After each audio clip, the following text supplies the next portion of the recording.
자, 성령의 열매 이제 두 번째 시간인데요. 기쁨에 대해서 함께 생각해 보는 시간을 갖도록 하겠습니다. 오늘 이 시간을 통해서 주님께서 주시는 기쁨을 소유하는 그런 시간이 되시기를 바랍니다. 기쁨에는 이제 세 가지 종류의 이제 기쁨이 있습니다. 자연적인 기쁨, 두 번째는 도덕적인 기쁨, 세 번째는 이제 영적인 기쁨, 이렇게 세 종류의 기쁨이 있는데요. 자연적인 기쁨은 우리가 이제 일반적으로 우리 갖고 있는 사람들이 갖고 있는 기쁨으로 생각하시면 되겠습니다. 일이 잘 되고 원하는 일이 술술 풀릴 때 생기는 그런 즐거움을 우리는 이제 자연적인 기쁨이다 이렇게 얘기를 하고 있습니다. 두 번째는 이제 도덕적인 기쁨인데요. 도덕적인 기쁨, 이것은 우리가 이제 선한 일을 해서 얻는 그런 즐거움이에요. 선한 일, 그러니까 예를 들면은 구제를 한다든가 봉사 활동을 통해서 얻는 그런 이제 즐거움이 이제 여기에 해당이 됩니다. 세 번째는 영적인 기쁨입니다. 영적인 기쁨, 이것은 성령님을 통해서 맺어지는 그런 이제 즐거움이 이제 되겠습니다. 오늘 이제 살펴보려고 하는 내용이 바로 이제 세 번째, 이 영적인 기쁨, 성령님의 열매로 맺어지는 기쁨에 대해서 함께 살펴보는 시간을 갖도록 하겠습니다. 이 성령님의 기쁨은 성령님의 열매로 맺어지는 이 기쁨은 이 하나님 자신이 기쁨이세요. 하나님 자신이 기쁨이시다 이렇게 말씀해주고 있습니다. 시편 말씀을 한번 가서 보실게요. 시편, 구약성경 시편 43편 한번 보시겠습니다.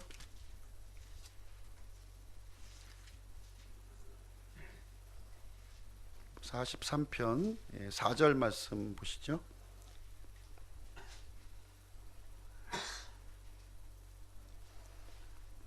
같이 한번 읽어볼게요. 시작. 그리하시면 내가 하나님의 제단에 가되 나의 지극한 기쁨이 되시는 하나님께 가리이다.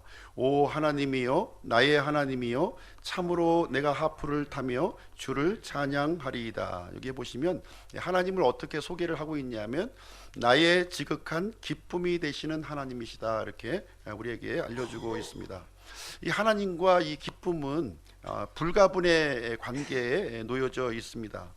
하나님께서 온 우주 만물을 이렇게 창조하시고 마지막 여섯째 날에 하나님의 형상대로 우리를 이제 사람을 이제 만들어 주셨는데 모든 만드신 만물을 보시고 매우 좋았다 이렇게 하나님께서 말씀을 해 주셨습니다. 만드신 만물을 보시고 특별히 하나님의 형상대로 지음받은 사람을 보시고 기뻐하시는 하나님의 모습을 우리 성경 기록을 통해서 볼 수가 있습니다. 이 만드신 사람을 이제 어디에 두냐면 에덴 동산에 두시게 돼요. 에덴 동산. 그 에덴의 뜻이 무엇이냐면 기쁨의 뜻을 가지고 있습니다. 기쁨.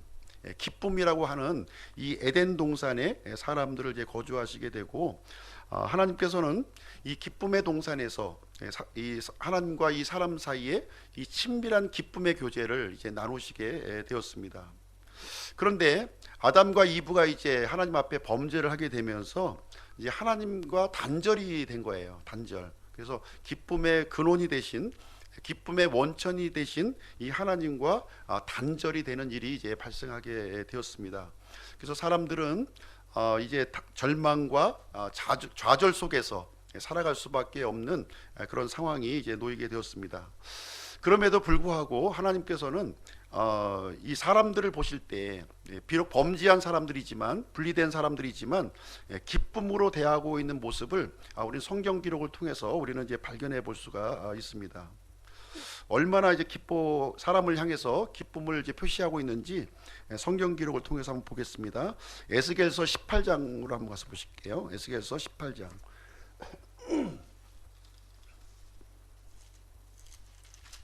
에스겔서 18장 23절.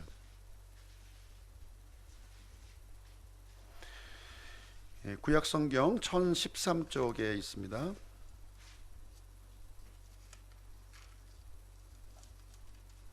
같이 한번 읽어보겠습니다. 시작. 주 하나님이 말하노라. 사악한 자가 죽는 것을 내가 조금이라도 기뻐하겠느냐? 그가 자기 길들에서 돌이켜 사는 것을 기뻐하지 아니하겠느냐?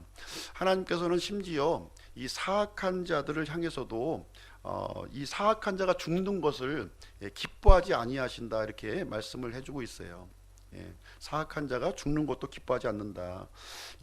그 자기 길에서 돌이켜서 이 다시 하나님께로 돌아오는 것, 그것을 이제 기뻐하시는 내용이 여기에 기록이 되어 있습니다. 한 말씀 더 볼게요. 스바냐서 3장 한번 보겠습니다.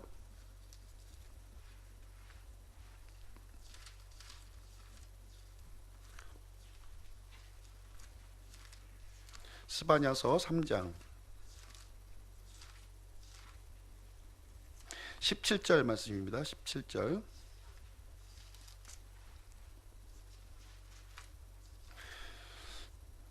제가 가진 성경으로는 1129쪽입니다. 3장 17절. 같이 한번 읽어보실게요. 시작. 내 한가운데 계시는 주 내 하나님은 능하신 이시니 그분께서 구원하시고 너로 인해 기뻐하며 즐거워하시고 친히 사랑하시는 가운데 안식하시며 너로 인해 노래를 부르고 기뻐하시리라 하리라. 이게 보시니까 하나님께서 우리 구원받은 사람들을 향해서 어떤 심정을 가지고 있는지 여기에 이제 정확하게 우리에게 기록을 해주고 있습니다. 구원받은 우리 사람들을 향해서 이제 하나님과 분리되었던 이 사람이 다시 이제 구원의 길로 하나님께로 돌아왔을 때 너로 인해 기뻐하며 즐거워하시고 친히 사랑하시는 가운데 안식하시며 너로 인해 노래를 부르고 기뻐하시리라 이렇게 말씀하고 있는 장면이 여기에 기록이 되어 있어요. 그래서 이제 하나님과 이렇게 떠나 있는 사람들이 다시 돌아오는 것을 이렇게 간절히 바라시고 있고요. 돌아올 때마다 그 기쁨을 이기지 못해서 지금 이 소리치는 이 하나님의 이 심정을 이 말씀을 통해서 우리는 읽어볼 수가 있습니다. 하나님은 죄는 미워하셔요. 이 거룩하신 하나님이시기 때문에 죄는 미워하시지만 사람은 결코 미워하시지 않는다는 사실을 여기에서 우리에게 알려주고 있습니다. 비록 죄를 지었어도 포기하지 않는 하나님, 포기하지 않으시는 거예요. 그 사람의 가치를 인정하시고 여전히 이 사람을 기쁨의 대상으로 지금 이제 바라보고 계시고 있습니다. 돌아오기를 이제 간절히 이제 원하고 있고요. 기쁨의 교제를 나누기를 이렇게 원하고 계시는 하나님이십니다. 마지막 순간까지 하나님은 이렇게 돌아오기를 간절한 마음으로 돌아올 때마다 참 노래하며 기뻐하며 하는 이 모습이 하나님에게 읽혀질 수가 있습니다. 이 하나님 자신이 이 기쁨의 이 본질이에요. 기쁨의 본질, 근원을 이제 가지고 있음을 우리에게 보여주고 있습니다. 그래서 우리가 진정한 기쁨을 얻기 위해서는 우리가 하나님께로 돌아가야 된다는 거예요. 하나님께 돌아갔을 때야만이 우리가 진정한 기쁨을 얻을 수가 있습니다. 불행하게도 이 하나님을 떠난 이 사람들은 하나님에게서 기쁨을 찾기보다는 다른 것을 통해서 기쁨을 이제 찾으려고 하는 그런 모습을 이제 보여주고 있습니다. 하나님께서 주시는 기쁨하고 세상이 주는 기쁨이 다르다는 거예요. 하나님이 주시는 기쁨과 세상이 주는 이 기쁨은 근본적으로 이제 다른 점이 있습니다. 이 세상이 주는 기쁨이 무엇이냐면 환경과 관련이 있어요. 우리가 살고 있는 이 환경과 관련이 있습니다. 그리고 세상이 주는 기쁨은 이 일시적인 기쁨이에요. 일시적인 기쁨이고 이게 계속적으로 지속되는 기쁨이 이제 아닙니다. 일단 생겼다가 어느 정도 시간이 지나면은 사라지는 것이 세상적인 기쁨이고요. 그래서 세상적인 기쁨이라고 하는 것은 자꾸 이렇게 좀 이렇게 충족이 되어야만 하는 그런 이제 특징을 이제 가지고 있습니다. 그러나 하나님께서 주시는 이 기쁨은 환경과 관련이 없어요. 환경과 관련이 없이 내적으로 솟아나는 기쁨이 해당이 되겠습니다.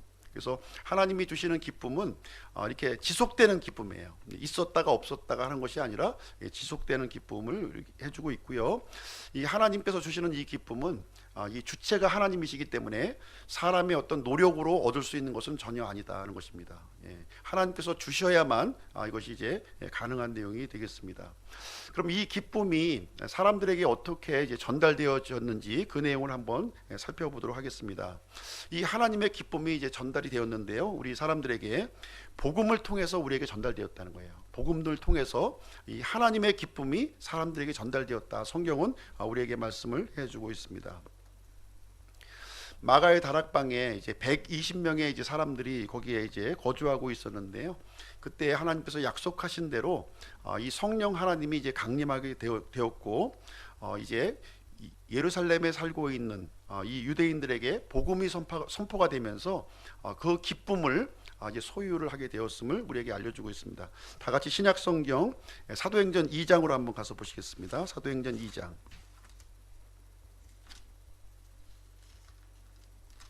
사도행전 2장 45절부터 47절까지 말씀입니다. 45절, 47절. 같이 한번 읽으실게요. 시작. 자기 소유의 재산을 팔아 각 사람의 필요한 대로 모든 사람에게 나누어 주며 또 날마다 한 마음이 되어 성전에 거하고 집에서 집으로 돌아가며 빵을 떼면서 단일한 마음으로 즐겁게 자기들의 음식을 먹고 하나님을 찬양하며 온 백성에게 호감을 믿으니 주께서 구원받아야 할 자들을 날마다 교회에 더하시느니라. 이 성령 강림을 통해서 이 땅에 이제 하나님의 교회가 이제 세워지게 되었습니다. 이제 최초의 교회가 어디냐면 예루살렘 교회예요. 예루살렘 교회가 이제 최초로 이제 이 지상에 세워지게 되었는데, 오순절 날 성령님의 강림하심을 통해서 이제 출생하게 되었음을 얘기해주고 있습니다. 이 오순절 날 수많은 그 이제 세계 각처에 있었던 이 유대인들이 이게 예루살렘에 오게 되었는데, 그때 이제 120명의 사람들에게 최초의 성령님 강림이 하게 되었고, 이 120명의 사람들을 통해서 이 모여 있는 사람들에게 하나님의 이 복음이 선포가 된 거예요. 선포가 되면서 그 사람들에게 이제 성령님이 임하시게 되고 놀라운 일이 이제 발생이 된 거예요. 이제 이 사람들이 이제 자기가 왔었던 그 장소로 돌아가지 아니하고 여기서 이제 교회가 세워지게 되는, 예루살렘에서 교회가 세워지는 일이 발생하게 되었고, 이 사람들이 이제 자신의 소유를 다 팔아가지고 각 사람들에게 이제 나눠주는 일이 여기서 생겨나게 된 겁니다. 이 일을 통해서 날마다 이제 한 마음으로 이제 모이게 되었고, 이 사람들이요. 그리고 돌아가면서 주의 만찬을 행하고 애찬을 나누고 또 하나님을 찬양하고 구원받는 사람들이 이제 날마다 더해지는 놀라운 일들이 여기에 생겨나게 되었습니다. 그리고 사도행전 8장에 가보시게 되면 이 복음이 이 예루살렘에 국한되어 있는 곳이 아니라 사마리아 땅에까지 이렇게 전달이 돼요. 사마리아. 그래서 사마리아에게 전달이 되면서 이제 구원받는 사람들이 거기서 생겨나게 됩니다. 이제 그때 사도행전 8장 8절에 보니까 그 도시에 큰 기쁨이 있더라, 이렇게 기록을 하고 있어요. 그래서 복음이 전달되는 곳에 이 하나님의 기쁨이 같이 전달되는 모습이 거기에 기록이 되어 있습니다. 그리고 사도행전 13장에 가서 보시게 되면 이 사도 바울이라고 하는 사람을 통해서 이제 그 1차 전도 여행이 진행이 되면서 이방인들에게 이제 하나님의 복음이 전파되게 됩니다. 그때 이방인들에게 전파가 되면서 이 기쁨과 성령님의 충만함이 이제 이방 사람들에게도 이제 임하는 장면이 거기에 기록이 되어 있습니다. 그리고 이제 이 사도 바울은 이제 2차 전도 여행을 이제 또 떠나게 되죠. 2차 전도 여행을 떠나게 되면서 이제 소아시아 지역뿐만 아니라 이 마케도니아, 유럽 지역까지 이제 하나님의 은혜 복음이 거기에 이제 들어가는 장면이 거기에 기록이 되어 있는데, 그 내용을 같이 한번 보시도록 하겠습니다. 사도행전 16장으로 한번 가서 보실게요. 사도행전 16장.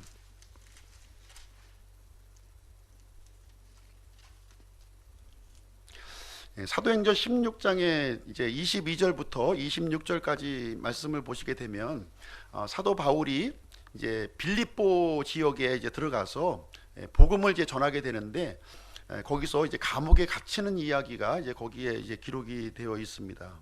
한번 22절부터 한번 보실게요. 22절부터 26절. 제가 읽어드리겠습니다. 무리가 함께 일어나 그들을 대적하니라. 행정관들이 그들의 옷을 찢어 벗기고 그들을 때리라고 명령하여 그들을 많이 채찍질한 뒤에 감옥에 가두고 간수에게 분부하여 그들을 안전히 지키라고 하매, 간수가 이러한 분부를 받아 그들을 안에 있는 감옥에 밀어놓고 그들의 발을 착고에 단단히 채우니라. 한밤중에 바울과 실라가 기도하고 노래로 하나님을 찬양하며 죄수들이 그들의 말을 듣는데 갑자기 큰 지진이 나서 감옥의 기초가 흔들리고 즉시 모든 문이 열리며 모든 사람의 결박이 풀리니라. 여기 이제 그 사도 바울과 신라가 이제 복음을 전하다가 감옥에 잡힌 이야기가 여기에 기록이 되어 있어요. 고문도 받았고 이제 착고에 단단히 이제 매이는 그런 일을 이제 경험하게 됩니다. 일반적으로 이제 감옥에 갇히면 어떻게 되나요? 감옥에 갇히게 되면 좀 제발 좀 이 감옥에서 빨리 좀 이렇게 풀려나게 해주세요. 이렇게 기도하는 것이 일반적인 그런 그 반응이 되겠습니다. 그리고 이제 고문을 받았으니까 아파서 신음하고 이렇게 참 이제 고통스러운 그 표정을 짓고 있는 모습이 감옥의 전반적인 풍경이에요. 근데 이 바울과 신라는 이 고문도 받았고 이렇게 고통 중 이게 그 아주 그 축축한 그 이 지하 감옥에 갇혀 있음에도 불구하고 지금 이제 하나님을 찬양하고 하나님을 기도하는 모습이 여기에서 우리에게 보여주고 있습니다. 이 외적인 고통 이런 환경도 조차도 이 신라와 바울의 마음 속에 있는 이 기쁨을 빼앗아 가지 못하고 있는 모습을 여기서 보게 됩니다.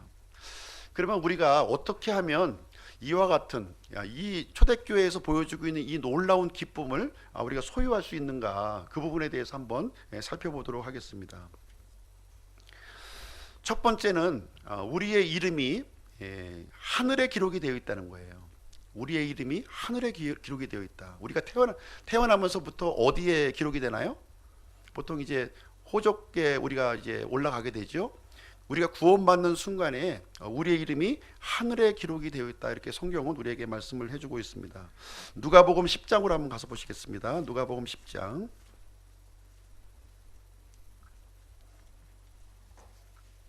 누가복음 10장 20절.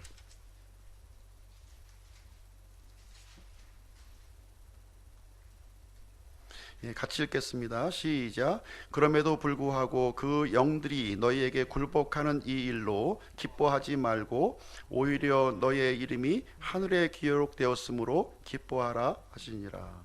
하늘에 우리의 구원받은 사람들이 그 이름이 기록되어 있다고 하는 사실을 가지고 기뻐하라는 거예요.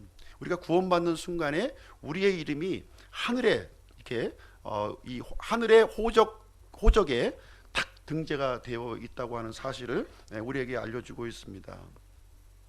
비록 우리가 이 땅에 살고 있지만 우리의 소속이 하늘에 소속되어 있는 사람이다 하는 것을 우리에게 알려주고 있습니다. 하나님의 왕국의 백성이 되었다고 하는 사실이에요. 이제 미국의 그 영주권을 받기 위해서 많이 노력하지요. 불법 체류하는 사람들도 많이 있습니다. 아마 영주권 받는 것이 아마 미국에 그 체류하고 있는 사람의 아마 절대적인 소망일 거예요. 그렇죠?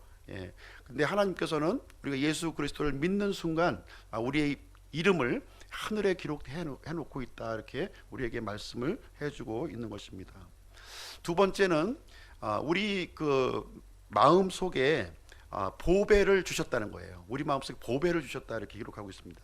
우리 이제 예수 그리스도를 믿는 사람들에게 보배를 주시고 있는데요. 고린도후서 4장으로 한번 가서 보시겠습니다. 고린도후서 4장.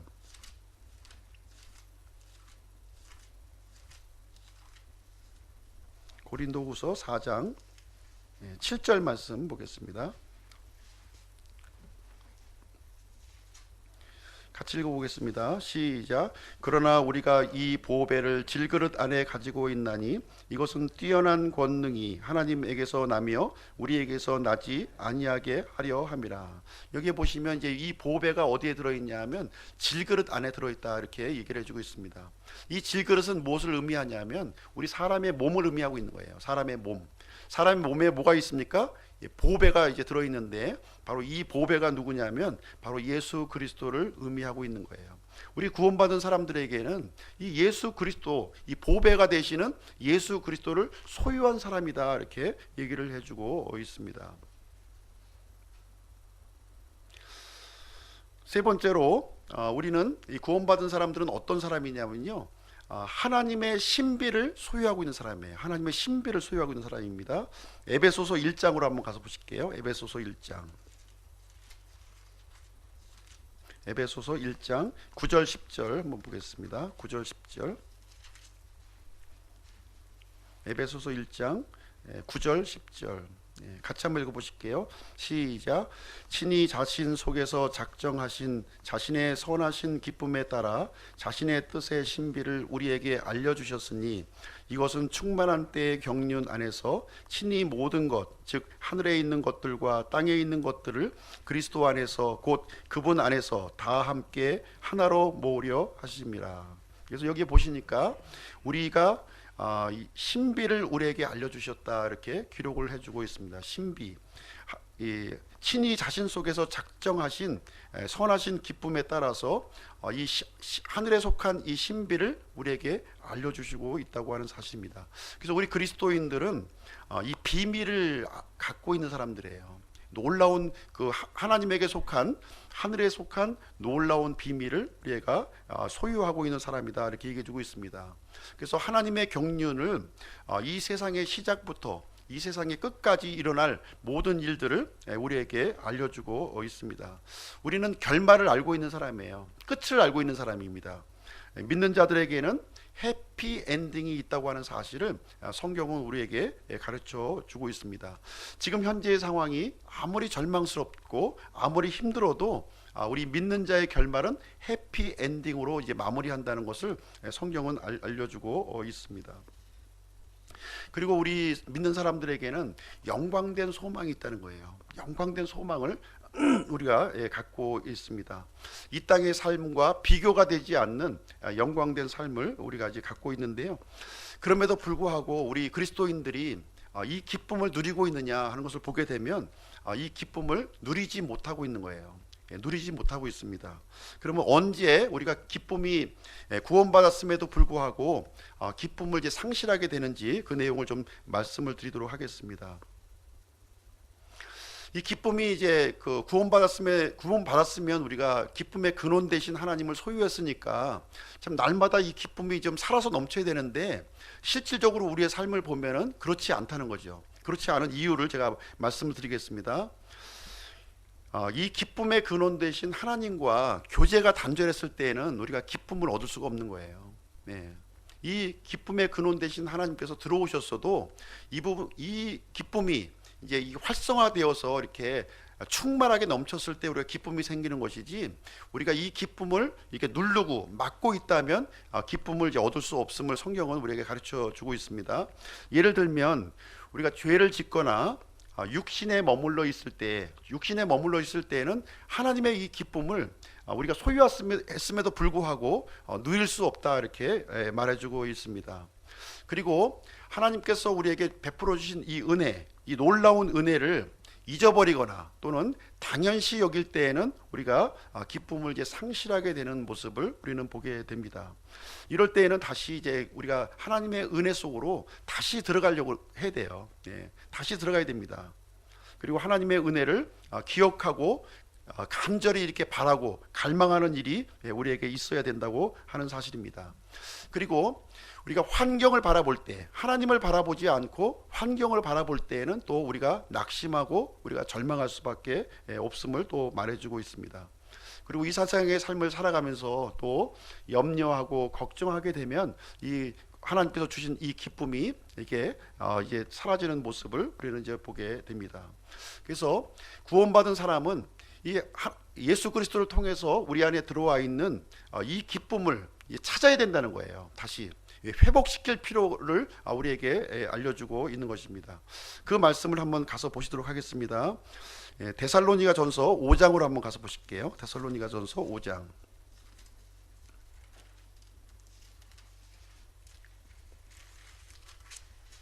데살로니가 전서 5장 16절부터 18절까지 말씀입니다. 16절부터 18절.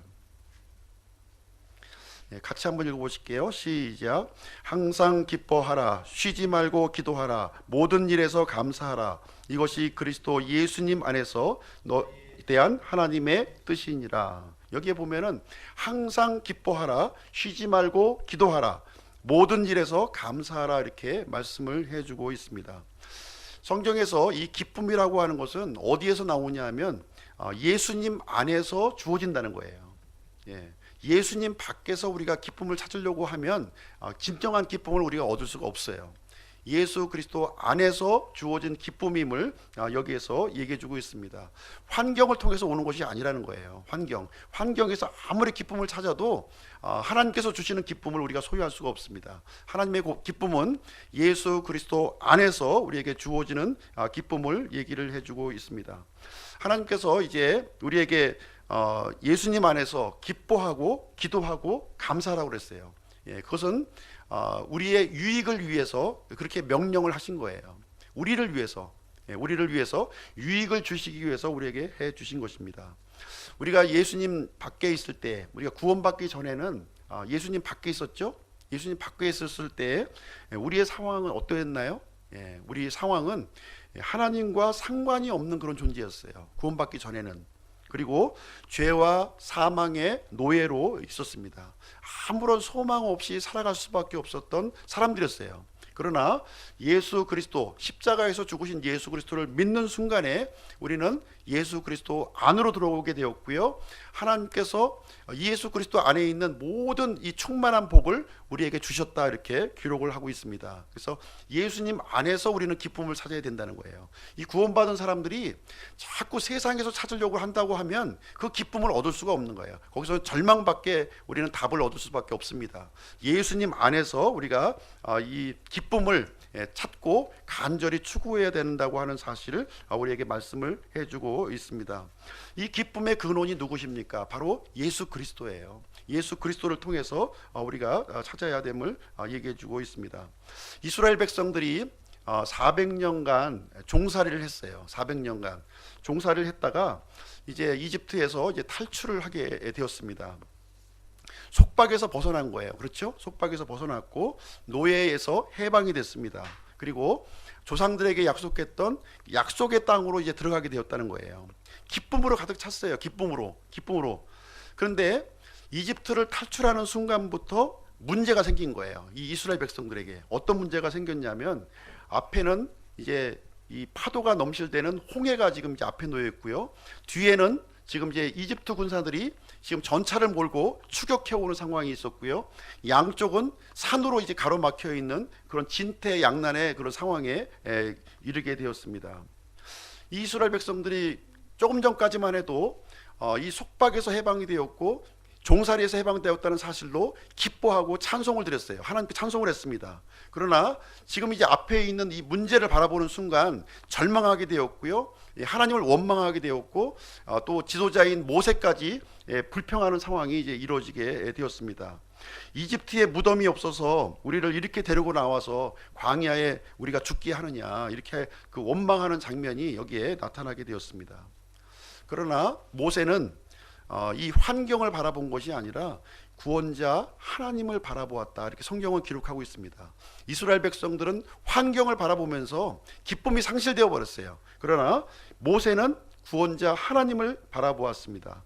절박한 상황에서도 우리를 구원해 주실 것이라고 하는 사실을 믿고 하나님을 굳게 믿었어요. 구원의 하나님께 생각을 고정시켰습니다. 그래서 우리가 환경을 바라볼 때에는 힘들고 어려울 수밖에 없어요. 절망적인 상황입니다. 특별히 이제 해결될 수 없는 그런 환경을 볼 때는 두렵고 불안한 마음이 우리 마음속에 엄습을 할 수밖에 없습니다. 안절부절하는 거예요. 안절부절. 그러나 하나님은 과거의 하나님이시며 동시에 현재의 하나님이시며 우리의 미래의 하나님이세요. 변치 않는 하나님이십니다. 그래서 하나님은 이 환경을 바라보는 것이 아니라 이 구원자 하나님을 우리가 바라보고 생각을 고정할 것을 이제 말씀을 해주고 있습니다. 얼마 전도 아니죠. 꽤 오래 전에 그 2002년 우리 월드컵을 아마 좀 기억을 하실 거예요. 그 생생한 그 감동의 현장을 아마 이제 기억을 하실 것입니다. 특별히 기억나는 것이 저같이 이제 그 운동을 좋아하지 않는 사람도 그때 일을 기억하고 있어요. 최소한 그 2002년 월드컵을 할 때 16강전이 가장 손을 쥐는 아주 참 가슴을 졸였던 그 순간이 전 국민이 가졌던 생각이 아닌가, 이런 생각을 하게 됩니다. 이탈리아하고 이제 대결을 하는데요. 참 우리가 전력상으로도 좀 우리가 열세인 상황에서 우리가 16강전을 지금 치르고 있었고, 꿈이 이루어진다고 하는 그 현수막이 지금 이제 나풀거리던 장면을 아마 이제 TV를 통해서 아마 이제 보셨을 것입니다. 처음에 이제 1대 0으로 우리가 졌잖아요. 그죠? 그리고 이제 후반전이 끝나기 바로 직전에 이제 한 골을 우리가 집어넣었는데 누가 집어넣습니까? 기억이 좀 잘 안 나시는데, 누군가 이제 집어넣었어요. 뭐 누구라고 이제 집어넣으셨는데, 그래서 이제 그 후반전이 끝난 거예요. 그래서 이제 연장전이 이제 들어가게 되었는데, 영장전이 진행이 되면서 이제 그 결정적인 골을 우리가 이제 그 집어넣으면서 우리가 승리를 하게 되는데, 누가 집어넣습니까 그때? 안모 씨가 이제 그 헤딩으로 이제 집어넣어가지고 지금 막 그냥 열광의 도가니가 이루어지는 그 우리 장면을 지금도 아마 그 열기가 좀 뜨거운 상황이었고요. 그 넣자마자 끝났죠. 넣자마자 그 골든골 게임으로 해서 넣자마자 우리가 승리로 장식하게 되는 장면을 이제 우리가 보고 있습니다. 근데 만약에 이제 그 장면을 우리가 다시 좀 녹화 방송을 본다면 어떨까요? 그 당시는 우리가 참 이거 질 것인가 이길 것인가 참 가슴을 졸이면서 우리가 봤지만, 다시 우리가 그 월드컵 장면을 본다면 소파에 앉아서 음료수를 마시면서 음미하면서 우리가 바라보지 않겠습니까? 왜 그런가요? 결과를 알기 때문에 그래요. 결과를 아는 거예요. 기쁜 겁니다. 우리가 승리한 게임을 보고 있는 거예요. 너무 편안한 거예요. 우리 그리스도인들이 그와 같은 상황이라는 거예요. 지금 우리가 질지 이길지 모르는 절박한 상황에서 지금 이 삶을 살고 있는 것이 아니라는 거예요. 하나님께서 우리에게 말씀해 주시는 내용은 뭐냐면, 우리는 이긴 게임을 지금 살아가고 있는 것이다 우리에게 알려주고 있는 거예요. 질지 이길지 모르는 이런 상황에서 안타깝게 어쩔 수 없이 눈치 보면서 살아가는 것이 아니다. 우리는 승리한 게임. 왜 그러냐면 우리 믿는 사람들은 어디에 있어요? 예수 그리스도 안에 있다는 거예요. 예수 그리스도 안에 있기 때문에 우리는 승리한 게임을, 우리는 승리한 인생을 살아가고 있기 때문에 우리는 기뻐하면서 살아갈 수 있다는 거예요. 지금 아무리 숨막히는 상황이 되어 있어도, 지금 이제 그 지고 있는 상황일지라도 우리는 역전승을 일으키는 그런 이 게임을 지금 해나가고 있음을 우리에게 알려주시고 있는 것입니다. 우리는 결과를 알고 있다면요, 절대 불안하거나 초조하지 않아요. 초조할 필요가 없습니다. 승리한 게임을 우리가 살아가고 있는 것입니다. 중요한 것은 내가 이제 그리스도 안에 있느냐 없느냐 하는 것이 중요한 거예요. 그리스도 안에 있다면 우리는 승리하는 게임을 살아가고 있음을 성경은 얘기해 주고 있습니다. 그래서 기쁨이라고 하는 것은 우리가 예수님 안에서 찾으셔야 돼요. 예수님 밖에서는 절대 그 기쁨을 찾을 수가 없습니다. 아무리 좋은 일이라도요, 주님 안에서 우리에게 이루어져야 되는 것이죠. 주님 밖에서 이루어지면 아무 소용이 없습니다. 우리 아이가 좋은 대학에 들어갔어요. 좋은 직장에 들어갔어요. 그런데 예수님을 믿지 않아요. 그럼 아무 의미가 없는 거예요. 무슨 의미가 있습니까? 지금 상황이 비록 어렵게 되었어요. 힘들게 되었어요. 그럼에도 불구하고 그 상황에서도 예수님을 의지하고 믿고 있어요. 그럼 잘 된 겁니다. 잘 된 거예요. 그걸 보셔야 되는 거예요. 예수 그리스도 안에 있느냐 없느냐, 그것이 우리의 기쁨의 근본적인 요건이 된다고 하는 사실을 성경은 얘기해 주고 있습니다. 궁궐 같은 그 이 집과 진수성찬이 무슨 소용이 있겠어요? 예수님 밖에서는 아무 소용이 없는 거예요. 예수님 안에서 보리밥 이 한 공기를 먹더라도 그것이 우리에게 기쁨이 된다, 이렇게 성경은 우리에게 말씀을 해주고 있습니다. 우리 다 같이 하박국서 말씀을 한번 보시겠습니다. 하박국서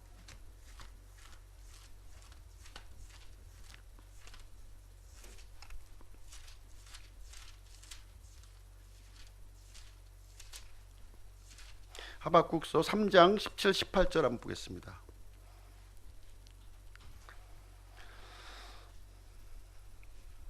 삼 장 17, 18절 같이 한번 읽어보실게요. 시작.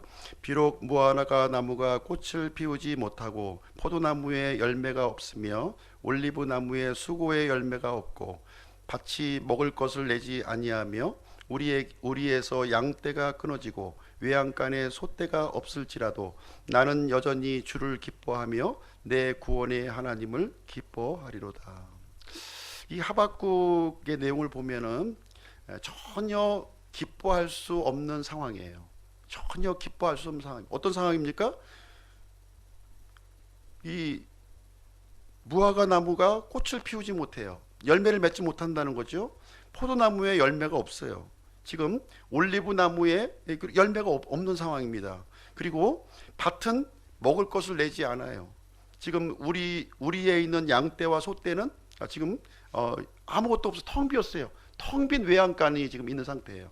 먹을 것이라고는 풀뿌리도 먹을 수 없는 그런 상황입니다. 지금 이 하박국 대언자가 지금 있는 상황은 어떤 상황이냐면, 지금 이 바벨론 제국이 이제 이스라엘을 이제 침략을 해가지고서 전 국토가 초토화되는 거예요. 아무것도 먹을 수 있는 상황이 없어요. 물론 이제 이스라엘 백성들이 하나님 앞에 우상 숭배를 했고 죄악을 저질렀습니다. 그래서 하나님의 심판을 받는 거예요. 심판을 받긴 받지만 이 심판 받는 것이 너무나도 억울하다는 거예요. 이스라엘이 지은 범죄보다도 더 사악한 이 이방 민족, 이 바벨론 제국을 통해서 우리가 채찍을 맞고 있다고 하는 사실이 너무나도 억울하고 이해를 할 수 없는 상황이 이제 벌어진 겁니다. 그래서 이 하박국 대언자가 하나님 앞에 원망하는 장면이 1장 2장에 계속 이어지는 내용이에요. 근데 마지막 끝부분에 가서 이런 고백을 지금 해주고 있습니다. 지금 비록 지금 먹을 것이 아무것도 없고 지금 당장 내가 끼니를 굶어서 죽을 수밖에 없는 상황이지만 18절 말씀에 나는 여전히 주를 기뻐하며 내 구원의 하나님을 기뻐하리로다, 이렇게 말씀을 하고 고백을 하고 있는 거예요.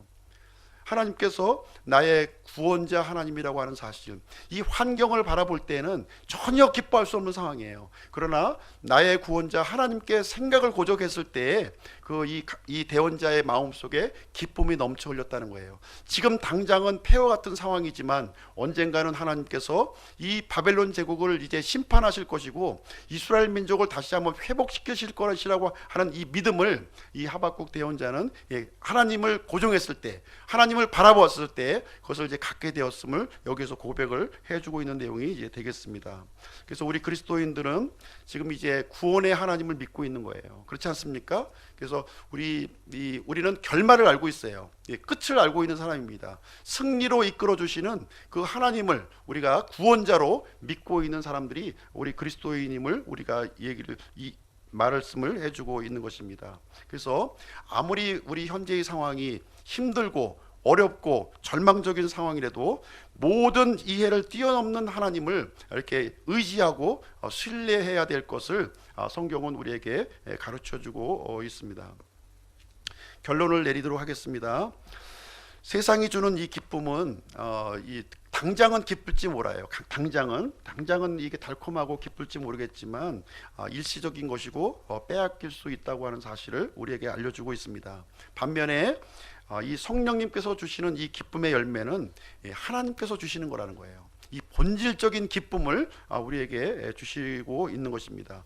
내가 맺는 열매가 아니에요. 이 기쁨은 내가 기뻐야지, 웃음 치료하는 것처럼 내가 억지로 기뻐하는 것이 아니라 성령님이 주도적으로 맺으시는 열매인 거예요. 나 자신을 성령님 앞에 이렇게 내어놓을 때, 그분의 다스림 앞에 내어놓을 때 우리에게 기쁨을 주신다는 거예요. 내가 억지로 맺는 이 기쁨이 아니라 하나님께서 이렇게 주도적으로 맺으시는 기쁨의 열매라고 우리에게 말씀을 해주고 있습니다.